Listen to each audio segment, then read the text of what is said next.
मैं जा रहा हूं।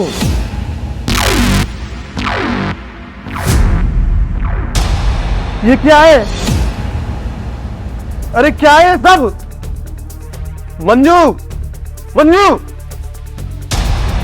जी साहब जी। ये छाता में इतने सारे पैसे कहां से आए? हे राम, इतने सारे पैसे साहब जी, ये कहाँ से है? मुझे तो नहीं पता। अच्छा, किसको पता होगा? इस घर में रहता ही कौन है? तुम रहती हो, मैं रहती हूँ, और वो नालायक रहता है। हाँ तो साहब जी, पैसों का तो आपको और छोटे मालिक को ही पता होगा ना। मैं तो घर का काम करती हूँ, मुझे पैसों को कैसे पता होगा? लेकिन घर का काम काज साफ सफाई तो तुम ही देखती हो ना। छाता तुमने ही दिया था ना मुझे लाके। नहीं, मैंने नहीं दिया, वो तो यहाँ रखा हुआ था। मुझे तो पता नहीं, शायद छोटे साहब ने रखा होगा। आप ना उनसे पूछ लीजिए। मैं ही बुलाता हूँ इस नालायक को। नवीन, गधे, इधर आ। हाँ, ये किसकी हरकत है ये? जी इतने सारे पैसे, वो भी हमारे घर में? लॉटरी वगैरह लगी है क्या आपकी? अबे लॉटरी नहीं लगी, मेरे जीवन भर की कमाई है ये। पैसे कैसे निकाले स्टोर रूम में से?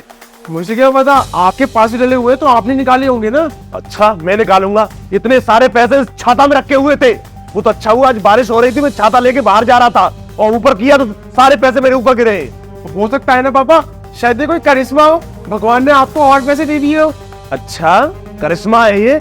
तभी तो नालायक का नालायक ही रहेगा। मेरे जीवन भर की गाड़ी कमाई है ये, मेरे खून पसीने से मेहनत करके कमाया था ये पैसा। पापा देखो, कसम से मुझे नहीं पता कि ये पैसे इस छाते में क्या कर रहे थे। और मंजू को नहीं पता क्या कि ये पैसे कहाँ से आए? मंजू को कैसे पता होगा? मुझे नहीं पता। मुझे लगता है ना बड़े साहब है ना, उन्होंने ना रख दिए हो सकता है साहब जी। अच्छा, भाई साहब पे आरोप लगा रहे हो तुम लोग? देखो, तुम दोनों में से किसी न किसी की हरकत है ये।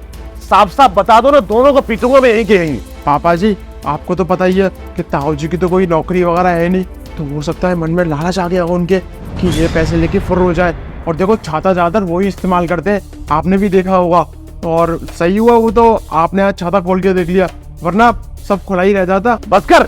बड़े भाई साहब पे ऐसे आरोप लगाती हुई शर्म नहीं आती? अरे उनकी कोई संतान नहीं है तो पता है, सारी प्रॉपर्टी हमारे नाम कर दी उन्होंने। क्या है उनके पास? अगर वो लालची होते ना तो किसी और को अपनी प्रॉपर्टी दे देते। तुम उन्हीं पे आरोप लगा रहा है, मैं छोड़ूंगा नहीं, खाओ दे दूंगा तुम दोनों की। साफ साफ बता दो ये किसकी हरकत है? अरे साहब जी, मुझे नहीं पता। देखो, आपके घर का आपसी मामला है, आप इसमें मुझे क्यों घसीट रहे? मैं ठहरी बाहर वाली, मैं तो आपके यहाँ काम धंधा करने आती हूँ साहब जी। वैसे भी मेरा सुबह का काम ना खत्म हो गया है, अभी मुझे दूसरे घर भी जाना है, मैं चलती। कहीं नहीं जाएगी तू। सारे सामान का रख रखाव तू ही रखती है ना, कौन सा सामान कहाँ रखा है कहाँ नहीं रखा है तुमको ही पता नहीं है, इसको ही पता नहीं, फिर किसको पता है? आसमान को। मैं बताता हूँ भाई साहब, स्टोर रूम में जो आपने कॉन्ट्रैक्टर को देने के लिए पैसे रखे थे ना, वो मंजू ने और इस नालायक ने, इन दोनों ने मिल करके इस छाते में भर लिए थे। वो तो कुदरती छाता लेके आप निकल आए, वरना प्लान तो इनका था कि ये लेके भागती छाता। खोलो खोलो जल्दी खोलो। साहब जी क्या कर रहे हैं आप? अरे मेरे पापा ना बहुत ज्यादा चालाक बनने की कोशिश करते हैं, सारा पैसा स्टोर रूम में रखते हैं, पर उन्हें क्या पता, उनका लड़का सब देखता है पीछे से पीछे कि वो पैसे को कहाँ रखते हैं। और मेरी बात सुन, मैं ये पैसे ना अपने लिए नहीं तेरे लिए भी चुरा रहा हूँ, चिंता मत कर। तो कब तक ये छोटी मोटी नौकरी करेगी? अरे थोड़े पैसे लियो और अपने बेटे को ना किसी अच्छे स्कूल में पढ़ाइयो, ठीक है? वो तो ठीक है साहब जी, लेकिन अगर साहब जी को पता चल गया तो घर से निकाल देंगे मुझे भी और आपको भी। पागल हो गई है क्या? बोल दूंगा कि गलती से लॉक खुला रह गया था और शायद कोई चोर आके सारा पैसे चुरा के ले गया। पर ये छाते से ना कभी वो शक भी नहीं करेंगे, क्योंकि मौसम ऐसा है नहीं कि छाते का इस्तेमाल करे। आराम से इसको लेके निकल जाना, बाहर जाके ना अपना बांट लेंगे पैसा। ठीक है साहब जी। अरे ये मंजू नवीन के साथ मिलकर के क्या कर रही है? अरे ये तो भाई साहब के पैसे भर रहे हैं छाते में। भाई साहब को बताता हूँ। तेरी इसी हरकत की वजह से मैं स्टोर रूम में छुपा कर रखता था, अलमारी में नहीं रखता था। वो तो अच्छा हुआ, भगवान का शुक्र है कि आज बारिश होने लगी तो मुझे छाता की जरूरत पड़ गई। तुम लोग तो रफू चक्कर हो जाते हैं पैसों को लेकर। नहीं साहब जी, मुझे इन पैसों से कोई मतलब नहीं है। मैंने आज तक चोरी की है घर में, एक चीज इधर से उठा के इधर नहीं रखी। साहब जी, छोटे साहब ने कहा था मुझे कि किसी को पता नहीं चलेगा, और बस पता चल भी गया तो मेरे हैं पैसे, मैं घर का मालिक हूँ, कोई मुझे कुछ थोड़ी ना कह सकता है। साहब जी माफ कर दो, इनकी बातों में आ गई। अरे चुप हो जा, क्या झूठ पे झूठ बोली जा रही है? इसका भी मन था चोरी में, तभी तो उसने साथ दिया मेरा, वरना अगर इसे लालच ही नहीं होता तो फिर क्यों साथ देती? आपको तुरंत आकर बता ही दी ना। देखो, जितनी गलती मेरी है पापा, उतनी गलती इसकी भी है, मुझे माफ कर दो ताऊ जी। पापा देख रहे हो भाई साहब, इतने दिन से एक चीज इधर की इधर नहीं करी, एक ही बार हाथ मारना था इतना बड़ा, वो तो शुक्र है भगवान का जो आपके हाथ छाता पड़ गया, नहीं ये तो आज तगड़ा माल लेके निकल गई होती।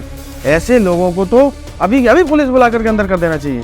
उस नालायक ने बोला कि ये काम करने के लिए तो तूने कर दिया, वो कुएं में कूदने के लिए बोलेगा तो कुएं में कूद जाएगी। तुझे मैं लेकर आया था कि वो लेके आया था? मैं तनख्वाह देता हूँ तुझे। हाँ साहब जी, आप ही देते हो, आप ही लेके आए थे। पर साहब जी मालिक तो वो भी है ना घर के, वो मेरे घर में वैसे ही दिन आराम रखते हैं, और मैं इनकी बात नहीं मानती ना तो मुझे घर में से ही निकलवा देते। माफ कर दो साहब जी, आज के बाद मैं कभी ऐसा नहीं करूंगी। लेकिन मुझे ये बता कि तूने ये हरकत की क्यों? क्यों पैसे चुराए? क्या करूं पापा, आप एक बार भी मेरे पास आकर बैठे हो या फिर पूछा है मेरे से कि नवीन तुझे फ्यूचर में करना क्या है, क्या बनना है तुझे? बस हमेशा मेरे पे जिम्मेदारी थोपते रहे हो। पहले 10th में अच्छे परसेंटेज लेके आ, फिर 11th में कौन सी स्ट्रीम लेनी है, 12th कंप्लीट होने के बाद ग्रेजुएशन कर ले। अरे पढ़ाई नहीं करनी, मुझे नहीं पसंद पढ़ाई करना, आपकी वजह से कर रहा था मजबूरी में। मैं मुझे ना फोटोग्राफर बनना है, और मैं आपसे कब से बोल रहा हूँ कि मुझे एक अच्छा कैमरा दिलवा दो, कैमरा दिलवा दो, पर आपने मेरी सुनी ही नहीं। अरे मेरा भी मन करता है, और मुझे ये लगता है कि इंसान जब अपनी मर्जी से काम करता है ना तो उसको वो और बेहतर तरीके से करता है। मैं पढ़ाई में कुछ नहीं कर पाऊंगा पापा, सिर्फ आपके पैसे ही बर्बाद करूंगा। एक बार मुझे मौका तो देके देखिए, मैं बहुत अच्छा फोटोग्राफर बनूंगा, और इनफैक्ट नाम करूंगा अपने देश का। साहब जी, छोटे साहब बिल्कुल ठीक कह रहे हैं। जब इंसान का मन भर जाता है ना तो वो जीवन में कुछ करने लायक नहीं रहता। मैं भी ना पढ़ना चाहती थी, लेकिन मेरे माँ बाप के पास इतने पैसे नहीं थे कि वो मुझे पढ़ा सके। देखिए आज कहाँ घर घर जाके नौकरी कर रही हूँ। मुझे ही पता है जीवन कितना मुश्किल हो जाता है। अरे तो बेटा हम लोग पुराने जमाने के पढ़े हुए हैं, हमारे जमाने में सिर्फ पढ़ाई लिखाई का ही महत्व होता था। अब 4G 5G का जमाना आ गया, हमको क्या पता कि यहाँ पर कैसे कैसे करियर बनाए जा सकते। लेकिन कम से कम तुमने मुझे कन्विंस करने की कोशिश तो की होती, मैं तुम्हारी बात क्यों नहीं सुनता?